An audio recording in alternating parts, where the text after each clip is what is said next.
Elizabeth Hart Browne had stood over her partner, then 25-year-old Stephen Raynor. Her blade was tainted with red. She then bladed the man she claimed to love for a third time at a flat they shared in Acton, West London, target area being the neck. After she had stabbed her boyfriend, Elizabeth Hart Browne then went round her living room and cleaned up the red by the television while Stephen had staggered outside. Now Elizabeth had made her money as a jeweller. The 27-year-old woman was said to have drunk champagne and then drunk wine at a party on the day of the which was the 17th of September 2016. She danced, she chatted with friends and had a good time for all intents and purposes.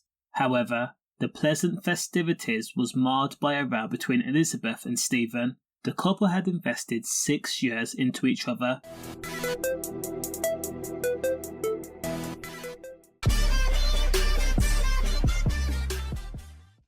So it was a struggle for each person to leave each other. During those years, the 6 years was fragile. Stephen had allegedly cheated on Elizabeth at some point in the relationship, and despite the couple deciding to stick with each other, Elizabeth was said to be jealous and controlling. Those traits Elizabeth had developed were said to be Stephen's fault. However, it was also said that Elizabeth was a DV victim. Now, when the couple often argued, Elizabeth had the expectation that Stephen would do as he was told and make things right in the relationship. Stephen, however, was hot-headed and abrupt, and he did not bend over backwards for the jeweller, like others would in his position, who was supposed to grovel and act coy and be obedient. On the day of the a neighbour who acted as a witness told police that they heard raised voices and also doors slamming. A woman's voice echoed and the words were slurred and animated and angry as they went from shouting to crying. The neighbour, Katie Harrison, also explained, "I heard some noises coming from the car park area. I couldn't hear exactly what was said or what was happening, but it was loud enough to make me check it out." Katie told the court, "A couple moments later I heard a woman's voice, a female's voice that was very distressed, saying, 'He's been stabbed, he's dead.'"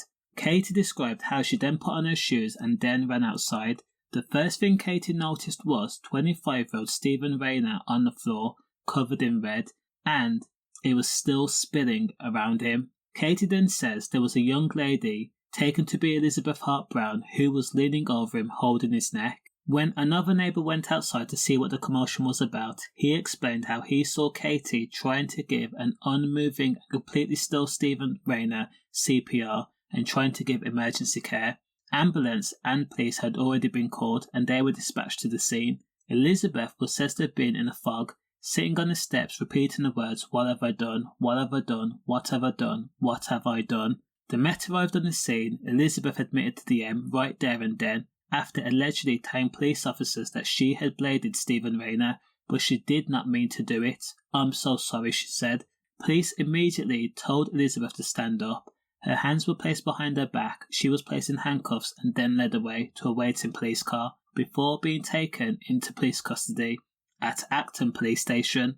Police noticed Elizabeth's eyes were still red and glassy. She also smelled like drink and the skin was red in some places and there were superficial scratch marks on her.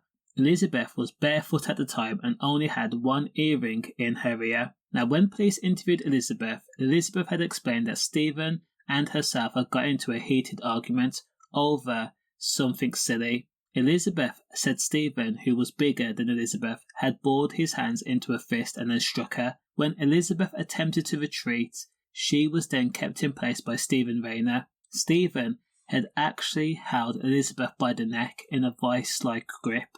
Elizabeth then explained that she had waved a blade at Stephen, not to cause harm but to scare him into letting her go. When Stephen still had his hand round her neck, Elizabeth says that she shoved Stephen and then swung out, not in a stabbing motion, but in a striking motion with the blade.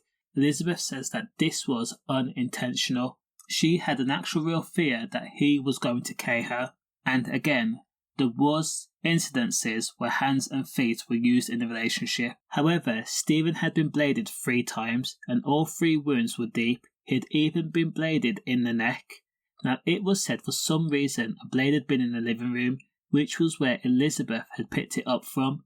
During the argument that turned physical, Stephen and Elizabeth struggled against each other. With a blade gripped in Elizabeth's hand, they stumbled and Stephen was quote-unquote accidentally injured. However, again, Stephen Raynor had been bladed 3 times. Despite the incident taking place inside a flat a few feet away from sleeping children, Stephen Raynor, who worked at a call centre, had staggered outside before collapsing. Now, the prosecution had their own version of events, and they alleged a completely different set of circumstances. They says that Elizabeth had actively sought out a blade from the kitchen, and while in the middle of a drunken rage, she had stormed up to Stephen Raynor with purpose and intent, and then bladed him repeatedly. The prosecution says that Elizabeth Hart Browne had known exactly what she was doing. They says that Elizabeth had wanted to teach Stephen Raynor a lesson, teach him that there were consequences for his alleged actions. If the result was not to seriously harm Stephen Raynor, the man she says to have loved so much, then Elizabeth wanted to K him. Now, in the aftermath, Elizabeth was said to have taken the blade used to K Stephen and actually cleaned the item, and also cleaned the red that was around the TV in the living room. Now, during questioning, police also asked Elizabeth how much she had to drink, and Elizabeth says that she was not drunk. However, when she was tested, she was still found 2 times over the limit. Now, to be fair to Elizabeth, there were messages exchanged between Elizabeth and Stephen that did showcase that there were some instances of DV going on. A message had read, "Please don't think striking someone, abusing me is okay." Also, Stephen Raynor had pled guilty to battery after a previous incident outside Uxbridge Liquid Club. Now, when the case went to court, Elizabeth told the jury that she was so fearful of Stephen that at one point she took out life insurance because she thought that Stephen would end up killing her, and she did not want her children to be left without anything. Elizabeth Hart Browne also explained that Stephen had idolised figures like Charles Bronson, to the point that when he was mad his accent would change and he would take on this character.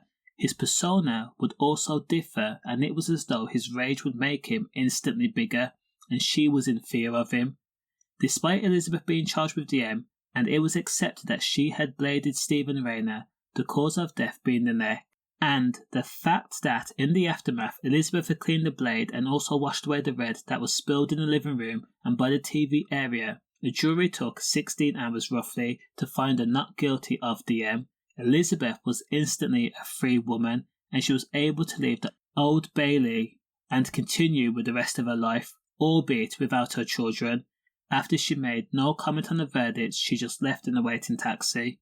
Now the question is, was this a fair outcome?